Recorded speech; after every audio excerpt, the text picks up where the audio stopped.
Bonjour et bienvenue aux mathématiques. Dans cette présentation, nous allons traiter de la parité d'une fonction et de la symétrie de sa courbe représentative.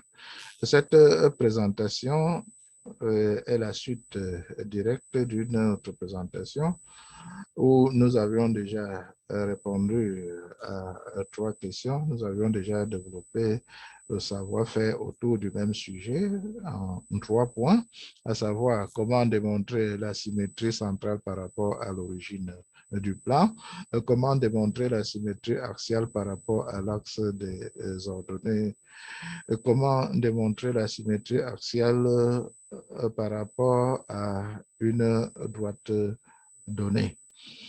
Dans cette présentation, nous allons également présenter 3 points.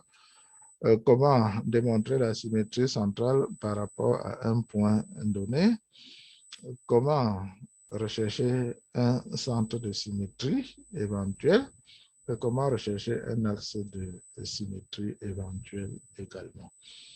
Nous commençons directement. La question numéro 4, donc, comment démontrer la symétrie centrale par rapport à un point M donné? Démontrer que la courbe représentative d'une fonction f est symétrique par rapport à un point M donné peut se faire de deux méthodes différentes. La première méthode consiste à démontrer que l'équation de la fonction f dans le repère MIJ, où M a pour coordonnées xm, ym, est l'équation d'une fonction impaire. C'est la même chose que nous avons eu pour démontrer la symétrie par rapport à un axe quelconque, à la seule différence que ici maintenant, il faut démontrer que c'est une fonction impaire. Pour la symétrie axiale, on doit démontrer qu'il s'agit d'une fonction paire, et pour la symétrie centrale, on doit démontrer qu'il s'agit d'une fonction impaire dans le nouveau repère. La deuxième méthode consiste à démontrer que pour toute distance h à partir du point, à partir de l'abscisse de M, ou bien à partir de M sur l'axe des abscisses, nous avons 1 demi de f de xm plus h plus 1 demi de plus f de xm moins h égale à ym. Je dis bien donc 1 demi de l'ensemble f de xm plus h plus f de xm moins h égale à ym. Si c'est vérifié, on parle de symétrie centrale de centre M. Alors, nous prenons un exemple. Démontrer que la fonction suivante admet le point M comme centre de symétrie. Nous avons l'expression de la fonction et nous avons les coordonnées du point M. Donc, on donne le point M. La première méthode, démontrons que l'expression de la fonction f dans le repère MIJ, où dans ce cas, M est le point de coordonnées 1, moins 2, est l'expression d'une fonction impaire. Nous raisonnons, étant donné un point P de coordonnées x, y du plan, c'est-à-dire ici nous prenons un point P dont les coordonnées sont actuellement dans l'origine, dans le repère normal du plan, x et y, nous avons la relation vectorielle OP égale à OM vecteur plus MP, et la relation vectorielle a une traduction générale au niveau, une traduction directe au niveau des coordonnées. Donc, les coordonnées de vecteur OP, c'est x, y, c'est les mêmes coordonnées que pour le point P. Les coordonnées de OM, c'est xm, ym, et les coordonnées du point P dans le nouveau repère qui sont en même temps les coordonnées du vecteur MP, c'est grand X et grand Y. Nous pouvons donc remplacer les coordonnées de M par leur valeur, plus nous les connaissons. Donc, ça fait donc petit x égale à 1 plus grand X et petit y égale à moins 2 plus grand Y. Nous pouvons donc rentrer à l'expression de la fonction et procéder à une substitution. Nous avons ici petit y égal, donc nous avons petit y égal, l'expression que nous venons de trouver en fonction de grand X. Et pour petit x, dans l'expression de la fonction, nous remplaçons par son expression que nous avons trouvée. Nous pouvons donc, à partir d'ici, nous envoyons le 2-ci, nous restons uniquement avec grand Y. En envoyant le moins 2 là à droite, ça devient plus 2. Nous avons donc Y ici. Nous avons résolu en fonction de Y, même si à droite, nous devons encore transformer. Nous développons donc ce cube et le carré en même temps. C'est bien les expressions ici, x au carré plus 2x plus 1. Le cube, c'est x au cube, grand X, plus 3x au carré, plus 3x, plus 1. Et nous pouvons développer et regrouper. Nous trouvons ici donc, allons-y, x au cube qui apparaît une seule fois, nous mettons ici. Et x au carré, nous avons 3x au carré, moins 3x au carré, ce qui disparaît. Et le x, nous avons 3x. Et ici, moins 6x, qui nous donne donc moins 3x comme résultat. Et au niveau des termes absolus, nous avons 1 plus 2, ça fait 3, moins 3, ça fait donc 0. Nous avons l'expression donc de grand Y en fonction de grand X. Et nous constatons que les exposants sont impairs. Ça veut dire que c'est l'expression d'une fonction impaire. Nous obtenons l'expression d'une fonction impaire pour la raison que nous venons de donner. Par conséquent, la courbe représentative de F admet le point M comme centre de symétrie. Alors, cette symétrie, nous pouvons l'illustrer ici. Voici le centre M que nous avons pris au départ, c'est-à-dire coordonnées 1, moins 2. Nous disons donc, nous prenons une valeur d'abscisse ici. Cette valeur d'abscisse, c'est 2.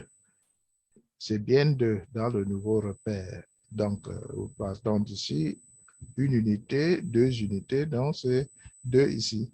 Nous repérons le point sur la courbe, le point correspondant sur la courbe. Et à partir de ce point, nous traçons un segment qui passe par le centre M jusqu'à retrouver la courbe ici. Quand nous allons remonter, repérer l'abscisse de ce point de la courbe, nous remontons, retrouver l'abscisse de ce point de la courbe, nous trouvons que c'est moins 2. Nous sommes partis du point d'abscisse 2 sur la courbe, nous tombons sur moins 2. Parce que nous sommes ici, par rapport à M, nous avons ici une unité, moins 1, moins 2. Même chose ici, si nous prenons un point de la courbe, nous repérons son abscisse, c'est à peu près 1,5, puisque vous avez une unité ici, et ici c'est demi. Alors nous repérons, ou bien nous traçons un segment qui passe par l'origine, la nouvelle origine du plan, jusqu'à retrouver encore la courbe. Alors, quand nous repérons l'abscisse correspondante, nous trouvons que c'est l'opposé de l'autre, et chaque fois, ce sont des valeurs. La valeur de la fonction ici est positive, négative, pardon, et là c'est positif. Le nouvel axe des abscisses va se retrouver ici par rapport à ce point-là. La deuxième méthode, nous devons démontrer l'égalité si nous démontrons qu'un demi de la somme que nous avons là est égal à U de M. Nous pouvons directement utiliser la valeur de XM pour ne pas avoir à traîner l'indice pendant longtemps. Donc, nous calculons F de 1 plus H. Nous procédons à la substitution, nous développons et nous arrivons à ce résultat.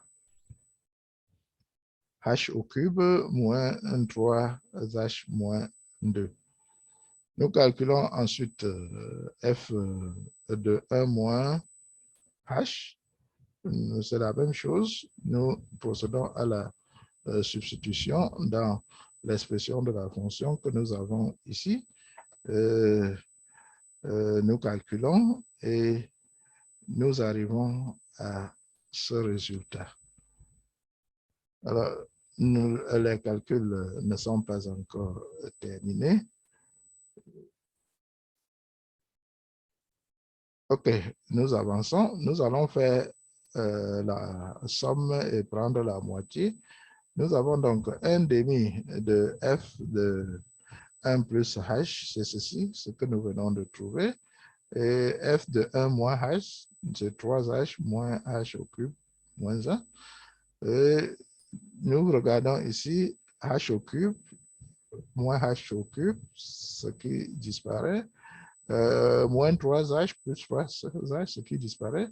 Moins 2 plus moins 2, ça nous fait donc uniquement moins 4 divisé par 2, ça fait moins 2, ce qui correspond bien à l'ordonnée de M. On en conclut que la courbe représentative admet le point M comme centre de symétrie. Nous passons à la cinquième question, cinquième compétence ou bien savoir-faire à développer ici. Comment démontrer un centre de symétrie ou comment rechercher un centre de symétrie. C'est-à-dire, on ne nous a pas donné de centre de symétrie. Nous voulons savoir si une fonction donnée a éventuellement un centre de symétrie. On n'a pas un centre de symétrie connu et on voudrait déterminer s'il en existe un. Démontrer que la courbe représentative d'une fonction f est symétrique par rapport à un point M inconnu revient à démontrer que pour toute distance h, on a la relation 1 demi de f de xm plus h plus f de xm moins h égale à f de xm. Alors, nous pouvons transformer ceci pour avoir des formes différentes. Nous pouvons envoyer le demi à droite, ce qui fait donc somme ici égale à 2fm, ou bien nous pouvons envoyer encore le 2fm à gauche, ce qui nous fait une égalité avec 0 à droite. On utilisera la forme qui semble être favorable pour les calculs. Rechercher un centre de symétrie éventuel à la courbe représentative de la fonction x au cube moins 3x au carré. Nous devons donc rechercher un point M dont les coordonnées vérifient cette égalité. C'est l'égalité de tout à l'heure que nous avons encore traduit ici. On utilise l'une des trois formes et on peut effectuer les calculs avec l'inconnu x, c'est-à-dire de façon générale, surtout que nous ne savons pas qui est M. M n'est pas, les coordonnées de M ne sont pas connues. Donc, on peut utiliser x, la variable en général, pour éviter de traîner l'indice M. Prenons donc l'expression de cette fonction. Nous avons en général, nous commençons en en prenant x général, f de x plus h, nous procédons à la substitution. Ça fait donc x plus h au cube moins 3 x plus h au carré. Nous allons développer le cube, ensuite le carré. Nous développons, nous sortons tout ceci, nous ouvrons les parenthèses et nous avons la liste, ou bien en fait la somme que nous avons là. De l'autre côté, nous calculons f de x moins h de la même façon. F de x moins h. Et nous arrivons à cette longue somme. Et nous pouvons maintenant faire la somme des deux. Ce qui a d'important ici, voici f de x plus h et f de x moins h, nous mettons ici et nous essayons donc. Je disais, ce qui a d'important, c'est que si les calculs convergent, il y a des termes qui vont s'annuler rapidement. Nous voyons ici, il y a x au cube et x au cube ici, ça fait 2x au cube. Il y a x au carré et moins 3x au carré, moins 3x au carré, ça fait moins 6x au carré. Nous avons ici 3hx au carré, moins 3hx au carré, ce qui s'annule. Et le prochain terme, dans sa forme, c'est 3h au carré x et aussi 3h au carré x. Nous l'avons donc 6 ici. Et nous avons ensuite moins 3h au carré ici. Là, quelque part ici dans l'autre somme, nous avons aussi moins 3h au carré, ça fait moins 6. Nous prenons ensuite moins 6hx, plus ici, ça s'annule. Et nous avons h au cube ici et moins h au cube là-bas, ça s'annule. Nous avons donc ce résultat-ci pour la somme. Nous pouvons maintenant continuer. Nous avons la somme ici. Nous pouvons donc calculer, vérifier l'égalité. Voici, nous allons aboutir à l'égalité. Somme de f de x plus h et f de x moins h égale à 2f de x. Alors, nous prenons ce résultat h ici. De ce côté, c'est 2f de x. Nous remplaçons tel que nous avons là. H n'intervient pas dedans. Alors, nous pouvons envoyer tout à gauche. Donc, nous avons déjà 2x au cube ici, 2x au cube, ce qui s'annule. Nous avons moins 6x au carré ici, moins 6x au carré, ce qui s'annule. Dans le premier terme non nul que nous obtenons, c'est celui-ci et celui-là. 6h au carré x moins 6h au carré égale à 0. Nous pouvons factoriser. X moins 1, h au carré égale à 0.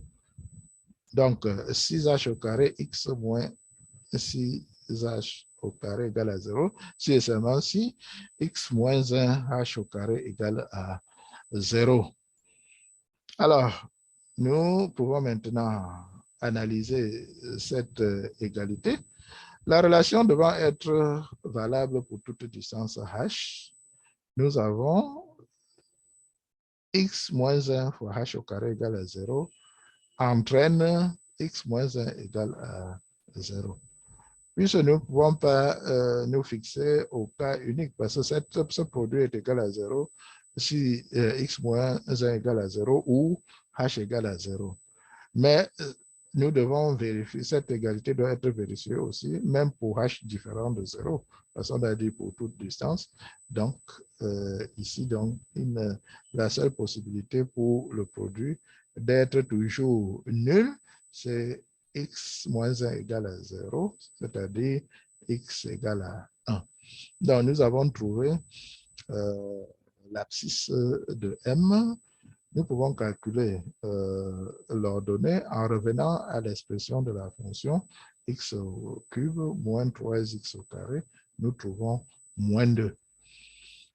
Nous trouvons que le point de coordonnées M, le point M de coordonnées 1, moins 2 est centre de symétrie pour la courbe représentative de la fonction donnée.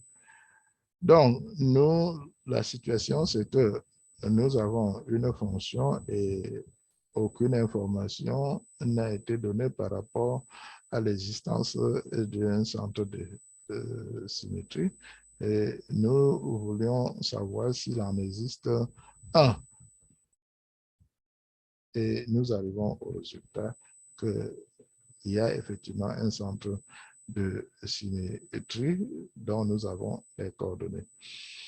Rechercher un centre de symétrie éventuel de la courbe représentative de la fonction suivante, dont l'expression est là, y égale à f de x égale à x moins 2 sur x au carré moins 4x. Comme tout à l'heure, nous calculons les deux valeurs-ci, f de x plus h. Nous procédons à la substitution et nous retrouvons ici le terme. F de x moins h, nous procédons à la substitution, x moins 2, ça veut dire ici donc x moins h moins 2, et au dénominateur, nous procédons à la substitution. Nous pouvons maintenant faire la somme des deux ou bien directement vérifier si calculer ceci, nous devions aboutir à 0. Alors, nous n'allons pas développer tous les calculs ici. Donc, nous mettons les deux sommes, les deux termes que nous avons utilisés, que nous avons obtenus tout de suite. Ça, c'est f donc de x plus h. Et ici, donc, f de x moins h, moins 2 fois f de x. Ça fait donc moins 2, x moins 2 sur x au carré moins 4. Alors, quand nous calculons tout ceci, nous arrivons à cette expression. Le dénominateur est bien long. Nous regardons. Il s'agit bien de cette somme-ci qui doit être égale à 0 si le centre de symétrie existe. Le tout est nul si et seulement si le numérateur est nul. Nous avons une situation où il n'y a aucun terme, aucun facteur commun au numérateur et au dénominateur, donc il n'y a pas de simplification. Alors, ce qui reste maintenant pour annuler, ce qui reste comme possibilité pour que cette fraction s'annule, c'est que le dénominateur soit nul. Donc, f de x plus h plus f de x moins h moins 2f de x égale à 0 implique le numérateur que nous venons d'obtenir, c'est lui ici, 2x moins 2x au carré moins 4 moins h au carré, donc égal à 0. Il manque ici égal à 0.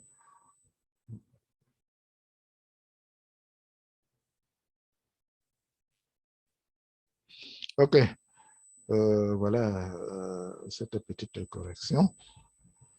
Les deux derniers termes, nous allons analyser. Nous avons la nullité d'un produit de plusieurs termes.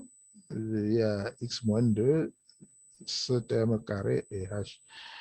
Les deux derniers termes dépendent de h qui doit être quelconque. Et donc, nous ne pouvons pas nous fixer sur les valeurs de h qui annulent ce carré-ci ou bien qui annule h au carré, où h au carré c'est 0.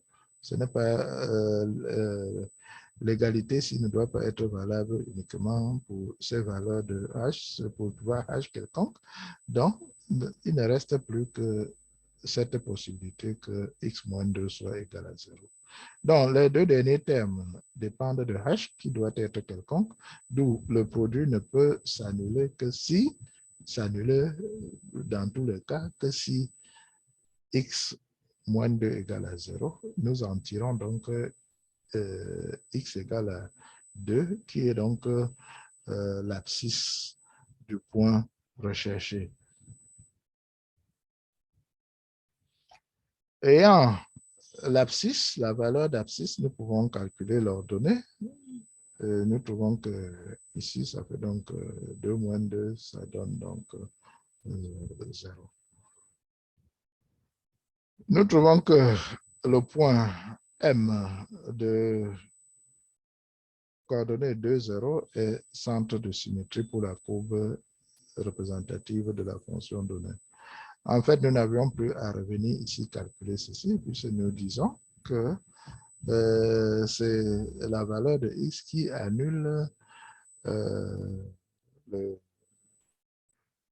qui devait annuler en fait le terme que nous avons là. En tout cas, nous avons trouvé m égale à 0. Cet exemple est très riche en renseignements. Nous voyons ici une courbe en 3 morceaux qui présente de la symétrie centrale. Nous voyons si nous prenons uniquement ce morceau, il est symétrique, directement symétrique par rapport au centre M, qui est ici 2, 0. Et les deux autres morceaux sont symétriques par rapport à M. Donc, toute la courbe représentative qui est formée ici par les 3 morceaux que nous avons est symétrique par rapport au centre M. Donc, un exemple très instructif. Il nous reste la 6e compétence dans ce sujet complexe. Comment rechercher un axe de symétrie? Alors, cette fois-ci, nous n'avons pas d'indication par rapport à l'axe de symétrie. On n'a pas un axe de symétrie connu et on voudrait déterminer s'il en existe un. Démontrer que la courbe représentative d'une fonction f est symétrique par rapport à une droite d'équation x égale à k qui est inconnue revient à démontrer que pour toute distance h, nous avons f de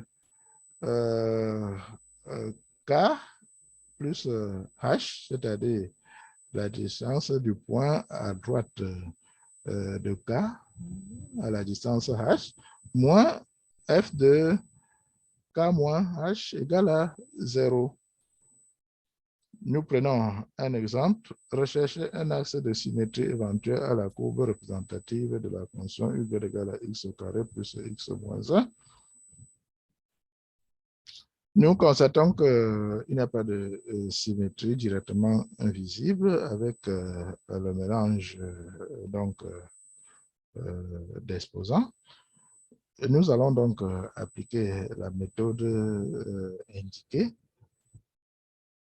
Nous calculons la différence des deux en procédant à cette substitution. Nous avons ici f de k plus h ici, et entre les crochets, nous avons f de k moins h. Nous procédons à la substitution. Nous regroupons, nous développons et nous regroupons. Nous trouvons ici donc 4kh plus 12h égale à 4 h facteur de k plus 3. Nous mettons donc 4h en facteur ici. Alors donc, le résultat ici, c'est bien donc là, la différence que nous avons. Voici le résultat. Alors, cette différence est nulle, ça voudrait dire que 4h facteur de k plus 3 égale à 0. Ceci si et seulement si k égale à moins 3. Pour des raisons que nous avons utilisées jusqu'ici, à savoir que h devant être quelconque, nous ne pouvons pas nous fixer sur la valeur de h qui annule le produit ici, puisque c'est h égale à 0. Donc, pour que cette égalité soit toujours vérifiée, il faut que k soit égal à moins 3. On conclut que la droite d'équation x égale à moins 3 est axe de symétrie à la courbe représentative de F. Voici illustré cette symétrie ici. Donc, la droite d'équation x égale à moins 3 est bien axe de symétrie pour notre fonction que nous avons pris en exemple.